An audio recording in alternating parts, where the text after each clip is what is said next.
हम मुसहर समाज में है जिसको लोग मांझी कहते हैं। हाँ। और दलितों के ऊपर सबसे ज्यादा अत्याचार दोनों राज्यों में भी हो रहा है। शिक्षा का स्थिति भी बिहार का दयनीय स्थिति है।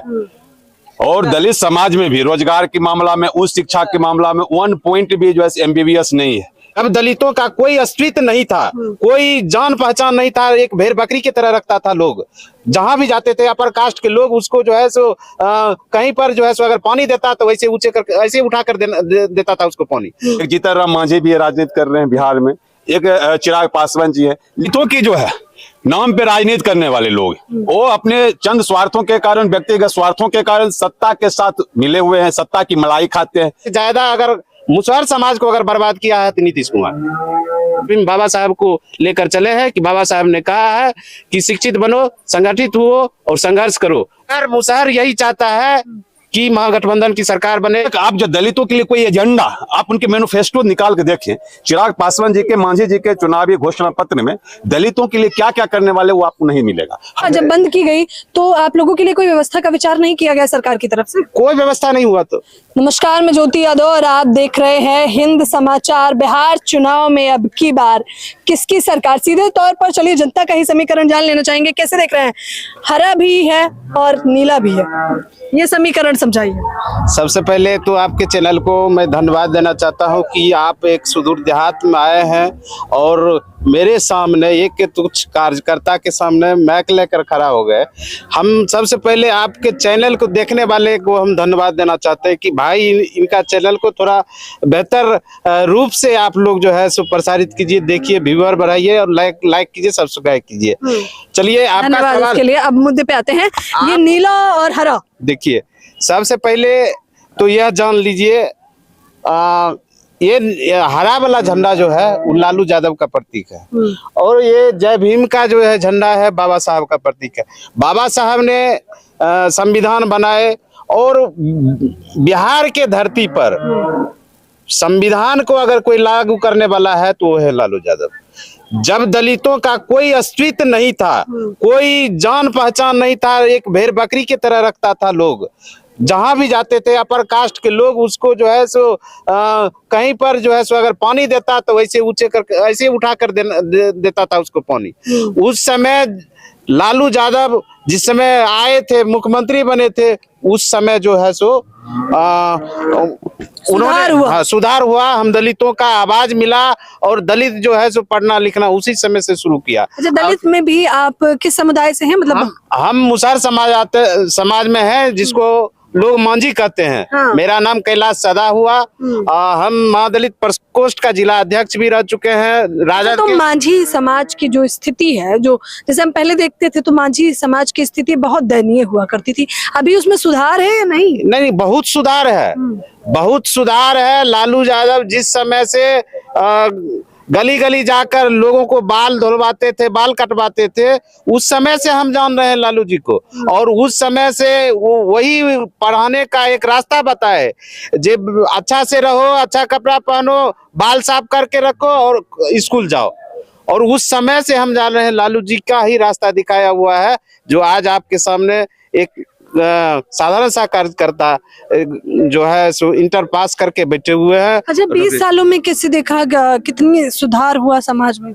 20 सालों के लोग जो सरकार रही है, जो 20 साल में एक बात जान लीजिए, ऐसे कहना नहीं चाहिए। सबसे ज्यादा अगर मुसहर समाज को अगर बर्बाद किया है तो नीतीश कुमार।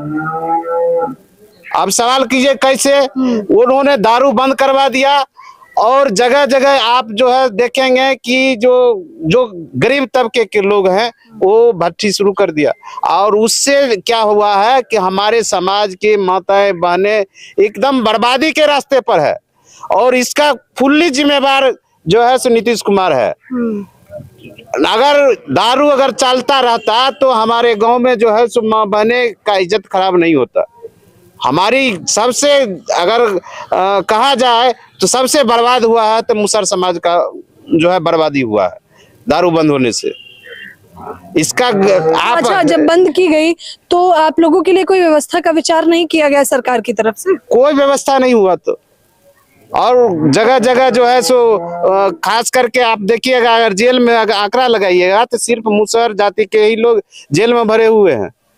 कारण वो पीना ज्यादा मैंने थोड़ा बहुत पी लेते हैं तो उसको बंद किया जाता है और झूठा आरोप लगा के जो है सो कहता है जो ये दारू बनाता था इसलिए हम इसको पकड़े हैं, और झूठा केस उस पे डाल के उसको जेल में बंद कर दिया जाता है। जबकि यहाँ पर माफियाओं का कमी नहीं है। देखिएगा कि सुनने में आया है कि हमारा कैंडिडेट भी एगो माफिया से कम नहीं है और पैसे के बल पर चाह रहा है कि यहाँ पर चुनाव जीतने का, लेकिन वह चलने वाला नहीं है। यहाँ महागठबंधन के उम्मीदवार सूर्यकांत पासवान जी हैं और सूर्यकांत पासवान जी ही जीतेंगे। ये हम मुसहर क्या चाहता है इस बार? मुसहर यही चाहता है कि महागठबंधन की सरकार बने, यहाँ का उम्मीदवार सूर्यकांत पासवान को वोट देंगे। अपने समाज के लिए, बहन बेटियों के लिए, इलाके के लिए, अपने समाज के लिए, बहन बेटियों के लिए। ये जो देखे हैं ना 2014 से झंडा हम रखे हुए हैं और अपने समाज को जगाने के लिए मैम एक बात जान लीजिए कि मेला लगाते हैं और लोगों को कहते हैं हम अपने समाज के बीच में जो बच्चे को पढ़ाना लिखाना शुरू को एक बार मेला लगाए थे तो लाखों रुपया खर्चा हुआ था और सारे लोग उसमें सहयोग किए थे। तो आप जहां पर लगाए थे एक बार ग्राउंड रिपोर्ट करके वहां देखिए, वहां के कम से कम तो सैकड़ों बच्चे जो है जो स्कूल छोड़ दिया था आज स्कूल जाने के लिए तैयार है और सब स्कूल जा रहा है। तो हमारा मेन मकसद है जय भीम बाबा साहब को लेकर चले हैं कि बाबा साहब ने कहा है कि शिक्षित बनो, संगठित हुओ और संघर्ष करो। तो दो स्लोगन उनका जो हम लोग जो है सो इकट्ठा कर चुके हैं।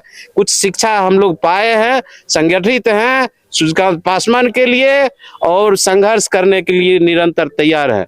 संघर्ष भी जारी है। कैसे देख रहे हैं समाज की स्थिति में सुधार? जो टीवी चैनलों पर चलता है बड़ी बड़ी बातें, वो जमीनी स्तर पर कितना सच है? जितने भी जो है मीडिया में दिखाई जाती है, आज जो है सरकारी आंकड़ा यदि देखिएगा अपराध के क्षेत्रों में भी तो सबसे ज्यादा आज का रिपोर्टिंग है कि जो उत्तर प्रदेश और बिहार नंबर वन है अपराध के क्षेत्रों में, और दलितों के ऊपर सबसे ज्यादा अत्याचार दोनों राज्यों में भी हो रहा है। शिक्षा का स्थिति भी बिहार का दयनीय स्थिति है और दलित समाज में भी रोजगार के मामला में, उच्च शिक्षा के मामला में 1 पॉइंट भी जो है MBBS नहीं है, इंजीनियर 1 पॉइंट भी नहीं है, 0.06 जो है से इंजीनियर है। तो यहाँ दलितों के लिए कोई बेहतर स्थिति नहीं है। सरकार जितनी भी जो है सो डींगे हाँक ले, इनके लिए कुछ नहीं कर रहा है। सरकार कितनी भी डींगे क्यों ना हाँक ले, दलितों के लिए सच में अभी तक सरकार ने कुछ नहीं किया। अभी आप शुरू करते जाइए, गोदी मीडिया से हटकर थोड़ा सोशल मीडिया पर रुख अपनाइए तो आपको पता चलेगा कि सच में समाज की हकीकत क्या है। क्योंकि दलितों की जो है नाम पे राजनीति करने वाले लोग वो अपने चंद स्वार्थों के कारण, व्यक्तिगत स्वार्थों के कारण सत्ता के साथ मिले हुए हैं, सत्ता की मलाई खाते हैं। दलितों के जो ऐसे अधिकारों के खिलाफ में जो निर्णय लिया जाता है वो उसमें शागिर्द रहते हैं। भूलेंगे नहीं ये बात भूलेंगे भी नहीं। हम ये कहना चाहते हैं, आज दलित समाज के जो ऐसे 2 बड़े नेता, एक जीतन राम मांझी भी राजनीति कर रहे हैं बिहार में, एक चिराग पासवान जी है। लेकिन आप एक बताइए, अभी ये चुनाव है, लोकतंत्र की सबसे बड़ी पर्व है, लेकिन लोकतांत्रिक पर्व में जब तक आप जो दलितों के लिए कोई एजेंडा, आप उनके मैनिफेस्टो निकाल के देखें, चिराग पासवान जी के, मांझी जी के चुनावी घोषणा पत्र में दलितों के लिए क्या क्या करने वाले वो आपको नहीं मिलेगा। हम लोग संघर्ष करते रहते हैं कि जो हम दलितों के लिए यदि निःशुल्क इंग्लिश मीडियम का जो है 10+2 तक का जो है स्कूल व्यवस्था किया जाए तो बेहतर जो है से उसको बुनियाद यदि शिक्षा होगा तो ये बेहतर शिक्षा हासिल करके समाज में विकास और बदलाव, एक अच्छा बिहार बनाने का काम करेंगे। ये सारे जो है वो ठेकेदारी हो, आय के तमाम स्रोतों में जो है डाइवर्सिटी लागू हो, आरक्षण लागू हो, ये तमाम चीजों को लेकर वो कहीं से भी जो है वो एक एजेंडा सेट करना चाहिए। वो एजेंडा सेट करने का काम नहीं किया जाता है, सिर्फ चुनाव पे जो है दलितों की बात करते हैं और जब फायदा देने का काम करता है चिराग पासवान बिहार फर्स्ट, बिहारी फर्स्ट, और जब टिकट देने की बात आती है जीजा फर्स्ट, पैसा फर्स्ट का वो काम करते हैं। ये सारी बात से तो ये साफ हो गया होगा कि परिवारवाद असल में कहाँ चल रहा है और कहाँ नहीं। लेकिन फिलहाल जब ये चर्चा हो रही है तो आप लोग प्रतिक्रिया दीजिए और इन लोगों की बातों में आपको कितनी सत्यता लगती है वो भी बताइए, समीकरण भी समझाइए। कैमरामैन नावेद के साथ ज्योति यादव, हिंद समाचार।